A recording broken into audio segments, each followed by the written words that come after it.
X Products provides an environmentally friendly solution to municipal waste management. Their innovative technology turns standard municipal waste into durable concrete, addressing the waste reduction as well as eco-friendly building materials. With me is Jay Rosario, the president of X Products, and Dr. Stephen Malva of Texas A&M University, a construction science professor there. So great to have you both with us. So I guess, Jay, let's just start. I kind of explained the company, but tell me a little bit an overview of what X Products does. Jane, first, thank you for having us. We appreciate it. Basically, ECOCYCLING is X Products. And basically what we do is we take landfill waste and we convert it into an aggregate. And that aggregate replaces sand and gravel in a cement mix. And now we're open to the possibilities of different building construction materials. Mm-hmm. So, and this is, obviously addressing a need of cities and universities, which we'll get to here in a second, but go ahead. It's really a big need. It's a global need because our company processes waste. So of course we're helping with landfills and methane gas, but we're also contributing to a circular economy. So that means we're taking a product that otherwise would be burned or buried. We're going to take that product and put it back into the market in terms of building materials. And very few companies could say that. Yeah, and that's circular economy is really becoming a hot topic right now. So Dr. Malva, explain what Texas A&M is doing with this. So our role is really to figure out essentially three things. One is, what is the right mix of feedstock? So there's all kinds of municipal solid waste.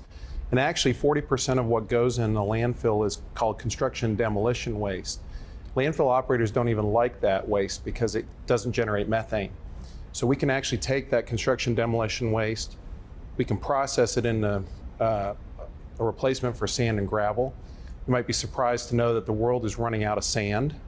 I did hear that a couple years ago, so yeah. Yeah, because the sand in the Sahara Desert has been, the grains of sand are too smooth to use in concrete. So we look at the feedstocks, we also look at the mix design. So what is the proportion of the X product aggregate together with either Portland or non-Portland cements, maybe other aggregates, other admixtures, so the different mix designs. Concrete has strength anywhere from 3,000 to 22,000 pounds per square inch. So this product can be used in certain parts of that spectrum.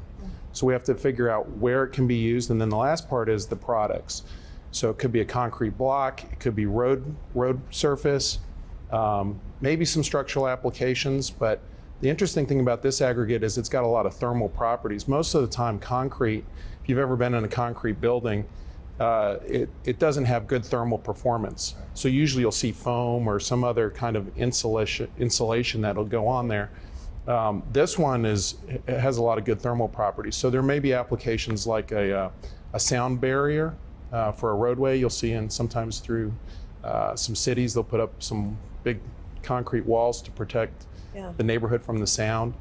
There's all kinds of applications, but it's really those three things that we're looking at. Very interesting. So there may be more kind of applications that are discovered in the process as well. There is. One of the other things we do is we can take biodegradables and we perform a topsoil, kind of a fertilizer. So there's a lot of different applications depending on the pre-sorted waste that we put into the machine. Yeah, explain the process. So you go to a city and do you have to have a contract with them, and then you get the waste, and then what happens at that point? So, we have a lot of different avenues. The technology was made in Germany by two engineers, Peter and Martin, and it's patented. So it allows us we could take landfill waste, or we can show up on site at a scene and process waste.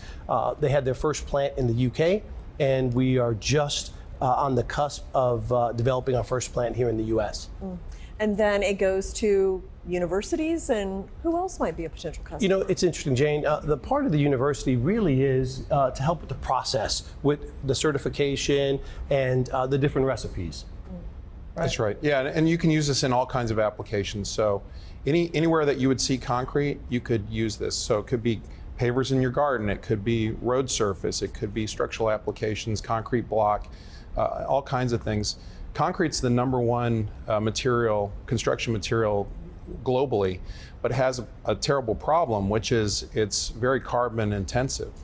And to make Portland cement takes a lot of energy and releases a lot of CO2 into the atmosphere. So the X Products technology is really revolutionary from the standpoint that, first of all, we're not adding more things to the landfill. We're actually using that material and recycling it into the most abundant construction material on the planet. Well, when you think of concrete, it's everywhere. I mean, No, we're it in really New York is. City. I mean, it's No, surrounded by concrete. It really is, and our product not only does in terms of cement, but it will also convert into pavers, a cement board, block. So there's a lot of different avenues depending on the mix. That's where Texas A&M comes in, because they help us with the recipe and of course the approvals necessary to develop it as a commercial product. Yeah, and plus you've got all this kind of expertise and knowledge there with construction science that can work together. And Blessing, absolute blessing. so it's eco-friendly. What about cost? Costs. So generally when new technologies come out, whether it's EV or solar, it's a cost that's unbearable. So you need government subsidies, things of that nature.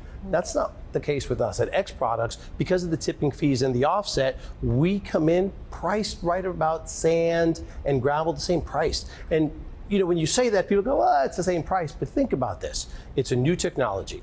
We're not taking government subsidies, and we provide a product that's eco-friendly, or at least contributes to being eco-friendly. Sure, and there's value. A lot of value. So what is the potential market for something like this? You know, it's infinite, and you look at waste and landfills. We have landfills at capacity, methane gas, climate changes.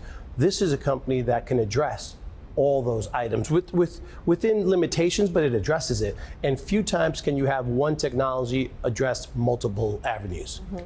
Any further work with Texas A&M, or how do you plan to continue to do this? The number of products, the number of mixed designs is essentially infinite. So there's all kinds of new applications all the time. On the cost side, I would just say this is one product that has a negative feedstock cost. I mean, people pay for us to take their waste from them, and the landfill operators love it because they don't want their landfills to fill up too quickly, and they certainly don't want the construction demolition waste in there either. So there's a lot of different avenues for this, but the market is essentially unlimited for it. Jay, what's next for X Products? I tell you, right now we're in the process of registering for carbon credits. Of course, it's a big thing, so that's a process that takes its time. We're working on that. We're also talking to a private equity group and a VC to build our first plant here in the United States. So we're excited. It's a daily thing, and it's something to look forward to in terms of a legacy, because it's not only making money and providing a service, it's really affecting the global market, and we get to do it in a way that's responsible and leaves this earth in a better place than when we got here. Yeah, well, thank you so much, Thank you. Jay and Dr. Malva, for coming in and explaining this. Thank you. Sure.